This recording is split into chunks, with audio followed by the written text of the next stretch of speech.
یہ جو اس سے توحید میں نفی کمی آتی ہے وہ یہ ہے کہ لوگوں سے برکتوں کی دعائیں کرانا اس نیت سے کہ ہماری اللہ دعا نہیں سنتا ہے. لوگوں سے جو ہے برکتوں کے لیے دعائیں کرانا، انہیں چھونا، ان کے قریب بیٹھنا اس تصور سے کہ ان سے چھونے سے، ان کے قریب رہنے سے ہمارے کام اور معاملات نکل جائیں گے. جس طرح سے آج کل معاملہ ہے، ان سے ہاتھ ملا لو تو بیڑا پار، ان کے پیچھے چل لو تو فلاں، ان کا جھوٹا پانی پی لو تو یہ ہو جائیں گا. سوال میرا یہ ہے کہ رسول اللہ صلی اللہ علیہ وسلم نے کبھی اپنا جھوٹا پانی لوگوں کو پلایا؟ اگر ہوتا اس میں کامیابی تو صحابہ کر چکے ہوتے یہ عمل. پیر دھو کے پلائے کبھی اپنے، کہا مجھے چاٹ لو چوم لو تو اس سے تم بچ جاؤں گے. اگر صرف ہاتھ لگانا ہی کسی کو برکت بچا لیتا جہنم سے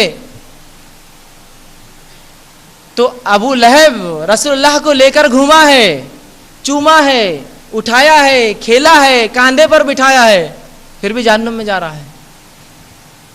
نبی کو ہاتھ لگایا، کوئی معمولی شخصیت نہیں. خوش ہوا تھا، مٹھائیاں بانٹی تھی کہ میرے بھائی کو لڑکا ہوا، اپنی لونڈی کو آزاد کر دیا، آج تو آزاد ہے، میرے گھر بھتیجا ہوا ہے، جا. کچھ فائدہ نہیں دیں گا اس کو. تو یہ سمجھ کے چھونا، چوبنا یا قریب رہنا، ساتھ رہنے سے یہ نیت کرنا کہ ہمیں فائدہ ہوگا، یہ انسان کو توحید میں کمزوری اور شرک کے قریب لے جاتا ہے. شرک نہیں، شرک پھر رکھوں گا اس کے بعد، لیکن کمزوری لانے کے سبب اسباب رکھ رہا ہوں پہلے. اس کے بعد دوسرا، کچھ لوگوں کے تعلق سے یہ جو ہے معاملہ رکھنا یا یہ جو ہے مبالغہ کرنا یا یہ سوچنا، یہ باتیں کہنا کہ یہ حد سے تجاوز کرنا کہ یہ اللہ کے ولی ہیں. سیلف ڈیفائنڈ ولی، خود بخود خود ساختہ بنا دینا یا خود ساختہ بن جانا، میں اللہ کا ولی ہوں، خود ساختہ، اور ہم بنا دینا تم اللہ کے ولی ہو. ایک سوال ہے میرا ادنا سا، اگر اس ملک کا پرائم منسٹر آپ سے یا مجھ سے کہے کہ یہ میرا دوست ہے تو میں کیا کہوں گا اور آپ کیا کہیں گے؟ آپ کہیں ہاں پرائم منسٹر میرا دوست ہے نا. اگر ملک کا پرائم منسٹر مجھ سے کہے کہ یہ میرا دوست ہے، میں کہوں گا میں دوست ہے. لیکن اگر میں آپ سے کہوں پرائم منسٹر میرا دوست ہے، آپ بولیں گے بیوقوف آدمی ہے. بات سمجھ میں آ رہی؟ تو اللہ کہے یہ ولی ہے اور میں کہوں ولی ہوں، فرق ہے. اللہ کہے ولی ہے اور ہم کہے ولی ہے، فرق ہے.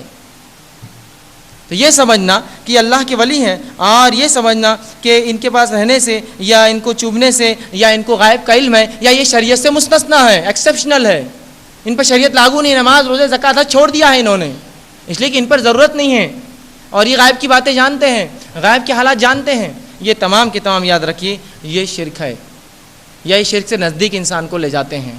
تو بہرحال اس طرح کے عمل کرنا یا یہ سوچنا کہ کچھ لوگ مستثنا یا غیب قائم رکھتے ہیں، یہ بھی شرک سے نزدیک. اسی طرح علم نجوم پر بھروسہ کرنا. علم نجوم جانتے ہیں آپ؟ ستاروں سیاروں کے آنے جانے سے، سورج اور چاند کے مڑنے کرنے سے، قمر عقرب کے نکلنے سے شادیوں پہ اثر ہوتا، فلاں سے فلاں پہ اثر ہوتا، چاند گرہن سے یہ ہو جاتا، سورج گرہن سے وہ ہو جاتا، فلاں سے امک ہوتا، اس سے ڈھمک ہوتا. یہ بہت سی باتیں ہیں عام ہے معاشرے میں نا. بلکہ صبح اٹھتے اخبار نکال کے آپ کے ستارے کیا کہتے ہیں، آئیے میرا ستارہ کیا کہتا ہے. آپ کی پیدائش 15 فلاں سے 15 فلاں کے بیچ ہوئی، آپ کا ستارہ فلاں ہے اور یہ کہتا ہے آج کا دن برا ہے. تو آدمی اس دن مایوس ہے، میرا دن برا ہے، آج کا دن اچھا ہے، خوش ہے، آج کا دن میرا اچھا ہے. یہ شرک تک لے جاتا ہے، یہ اسباب ہے اس کے جانے کے. بہرحال اس کے علاوہ جو ہے کسی چیز پر اتنا عقیدہ رکھنا کہ یہی چیز ہے جو ہمیں نفع یا نقصان پہنچا سکتی ہے، یہ بھی جو شرک سے نزدیک ہو جاتا ہے. یہ بھی ایک سبب ہے کہ یہی ہے جو ہم کو نفع اور نقصان پہنچا سکتا ہے.